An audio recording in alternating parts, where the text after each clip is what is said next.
Hi, you guys. So while we're sharing stories, right? Because this is why I started all this, I thought I would share this story about, what I've learned about YouTube and how to grow a YouTube channel. Okay, let's get into it and I mean, am I an expert? No.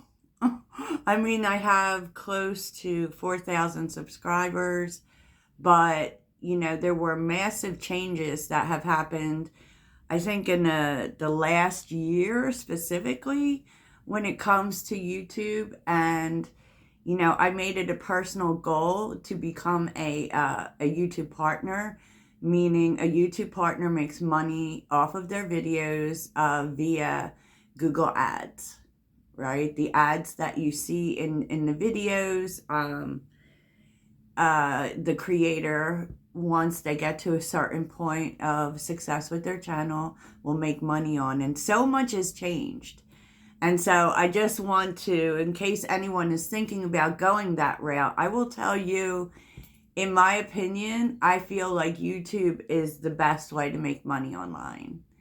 Like, if you're talking about being a content creator, because I have tried in other areas. And at first, I was just using these platforms to attract clients for personal readings. I am a tarot reader, by the way, in case you don't know that. And so, you know, anyways, let's get into it. So I started on TikTok. Um, and it's very hard to make money on TikTok. I think the biggest way to make money on TikTok is to get brand support. And so, I still do utilize all social media to attract clients, but for making money on the platforms, I have found that YouTube has been the best bet. It has been good to me. It has been good to me, but it hasn't been an easy journey. I will tell you that. I started off with a completely different channel where I was following the model set before me, or that I've witnessed from other tarot readers. And that is, you do all 12 signs, and it went nowhere. It wasn't really even being seen. And I created the Sagittarius channel, and there is a very spiritual message to be found in this. I created the Sagittarius channel because I am a Sagittarius, and I felt personally like I had watched other channels, and I kind of felt like I could represent Sagittarius better. Or at least that I had I belonged to the club. So I felt like I was qualified, right? And I just wanted to. I don't know why, but I love connecting with other Sagittarians because I feel like we very much understand each other. But that aside, I started it, and for over a year, I had 25 subscribers. No traction whatsoever. I used to get maybe 26 views on a video.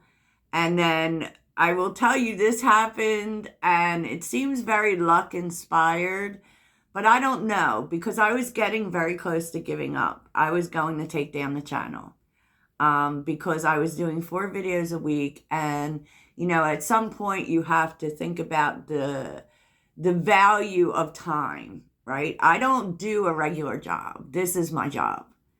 And so, I had said to myself, if I don't start to see something with this channel by such and such a time, I just have to stop, because my time could be better spent elsewhere. Okay. That being said, I had one video that went, not, I wouldn't say viral, but it had gotten over 5,000 views, which I know for videos isn't that, maybe that's nothing to scream about. I don't know, but all of a sudden, overnight, I was just getting subscribers like crazy. And it really was because all of a sudden people could find me. And that made me do some research into the algorithm. And this is how it is now. So the algorithm works now. It supports small and large channels.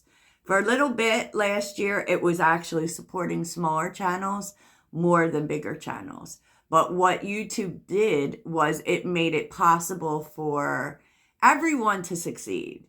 For everyone to be seen, for everyone to succeed.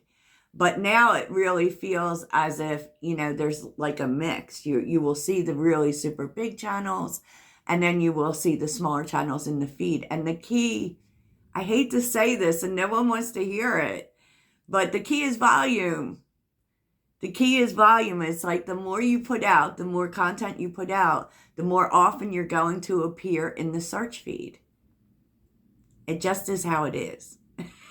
It just is how it is. And, I'm going to tell you about some things that I found out. So when you go to 500 subscribers, you can become a partner, but it's limited. Like you can,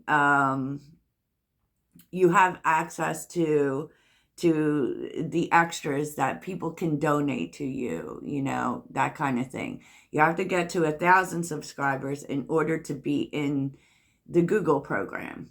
Okay. And it's not that bad, y'all. I see a lot of people complain that YouTube doesn't pay that much, but it's not that bad by my estimation. And I've been like making money with Google for a long time because my history is I was a blogger at one time. So I used to make money placing ads on my websites, and I have gotten way more via YouTube.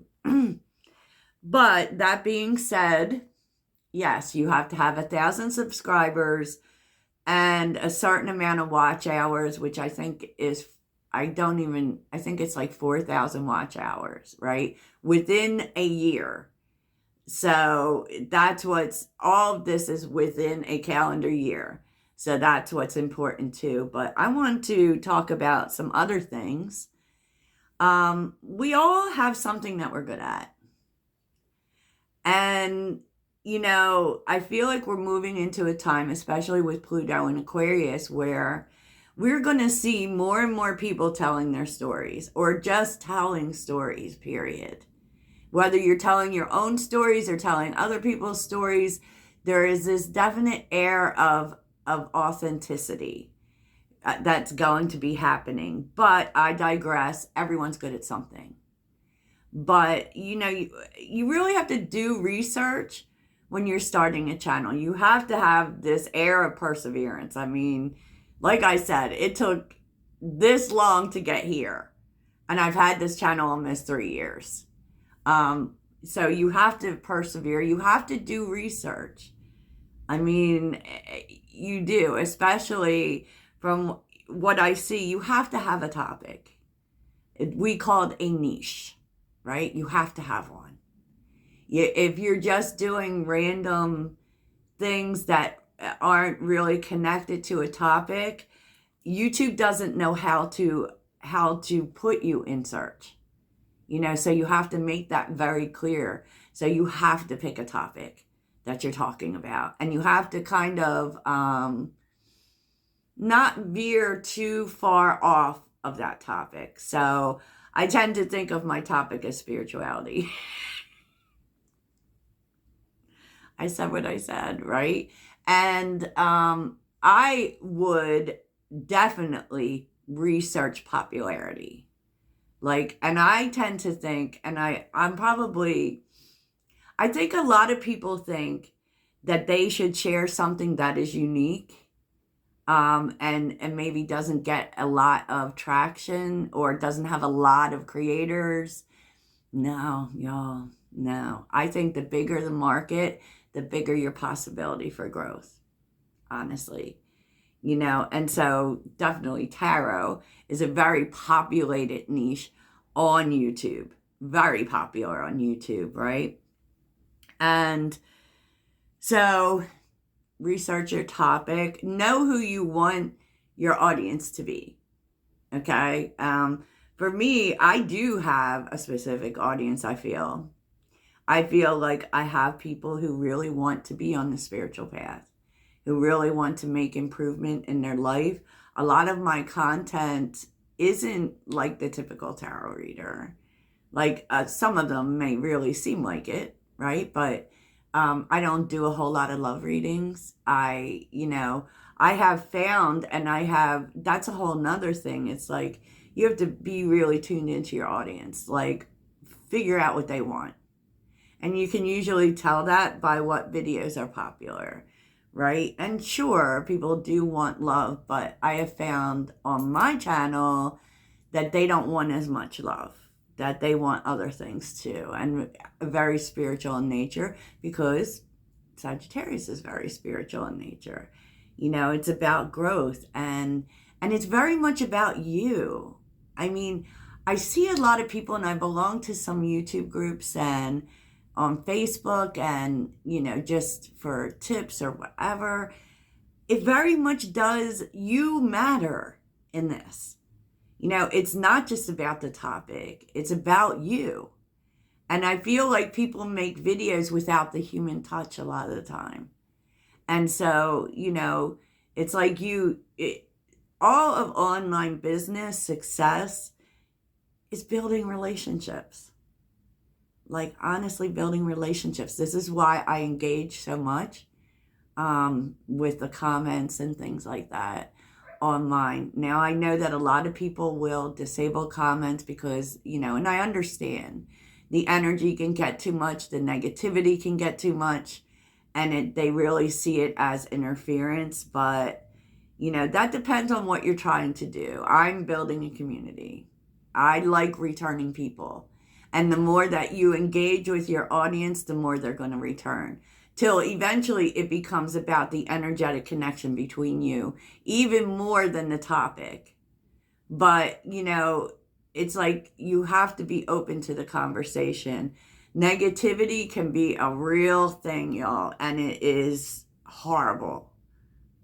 Like anywhere you go online, you're going to run into people who are being negative because they're miserable, or for the sake of being negative because it's fun to them, right? And so I do have a particular way I deal with that. Sometimes I will answer them, but most of the time I will hide them because I feel like this is my universe and I don't need to entertain that. Basically, I don't need to. I don't need to allow for you to leave me a negative comment. I don't need to do that. I know a lot of people don't bother with that, but I do. And it can be it can really affect you.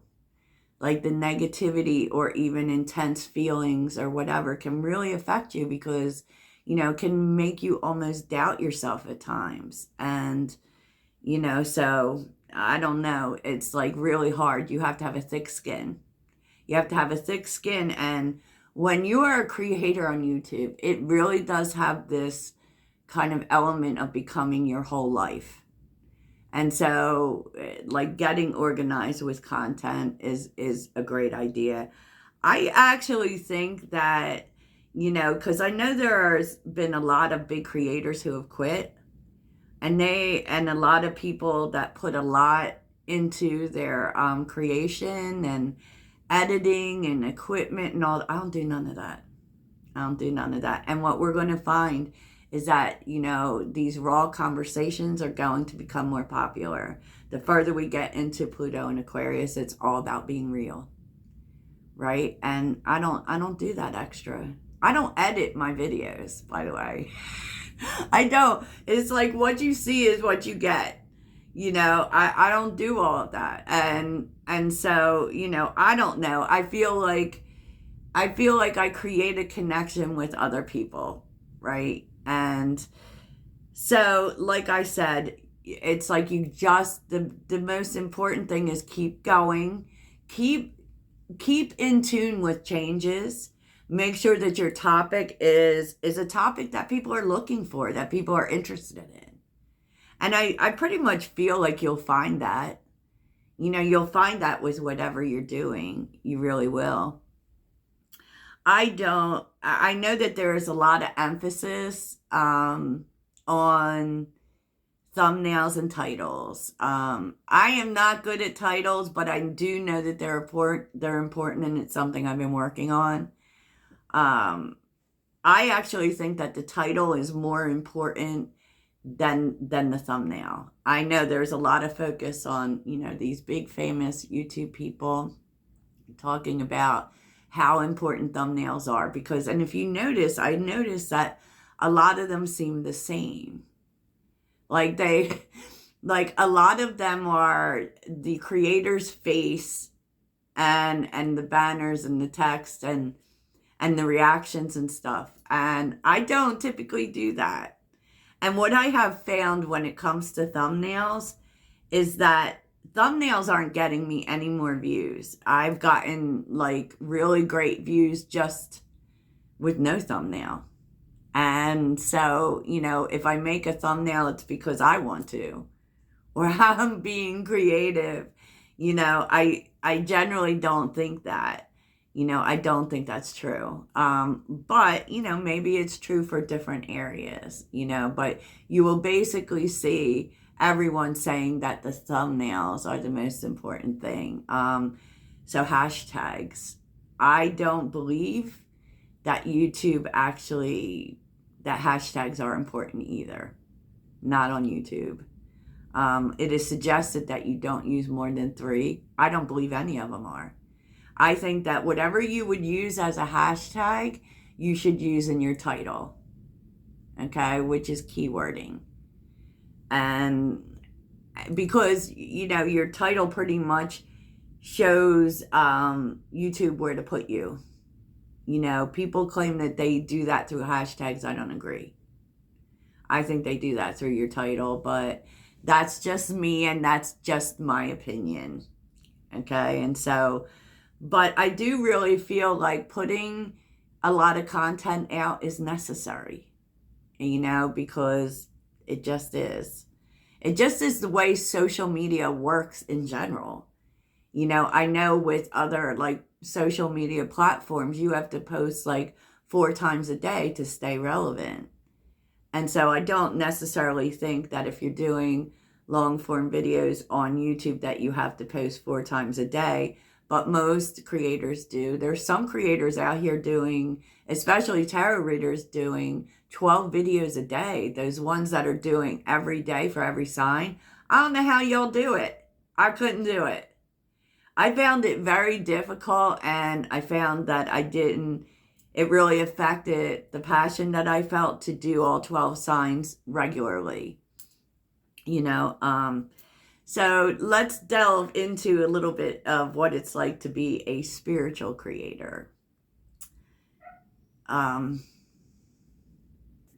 So what is it like to be a spiritual creator? Now, this could be anything, that you are, whether it's astrology or New Age information or whatever, or a tarot reader. Some things that we face, particularly judgment. And also, people constantly accusing us of being fake. And there kind of is, like, when you choose a spiritual career, you're choosing just like, it's not the same as being a doctor. Like, doctors make tons of money, right? So there kind of is this thing too, where I have seen and I've experienced where a lot of people will think that we should share our gifts for free, that we shouldn't charge for it, which I find crazy because, money is an energetic exchange, but it is, it is a career choice like anything else. And, like I have found personally, at times, it's hard for me to tell people what I do because of the amount of disbelief and judgment that is out there. But I didn't choose it. It chose me. And, I just want to help people, but I also have to pay my bills. And sometimes we get called to something that people are just not going to agree with. And so the road to financial stability in a spiritual career can be longer than it is for other people, because it kind of is the trade-off. It's like, it's a little bit of the sacrifice. Sometimes, you can find a lot of spiritual creators or practitioners say, that they're not getting rich, that they're breaking even or not breaking even, because it's a very hard road. It's a very hard road that doesn't at times hold a lot of consistency. There's not a lot of sustainability or security in that. And, unless you're working for someone else where you're punching a clock. But I have found that most spiritual practitioners do not. And, what's interesting is that, because with the spiritual journey, there's so much about the unknown, and with people looking for so much proof, it's like they want you to prove that you can do what you say you're going to do. And for us, it's about energy.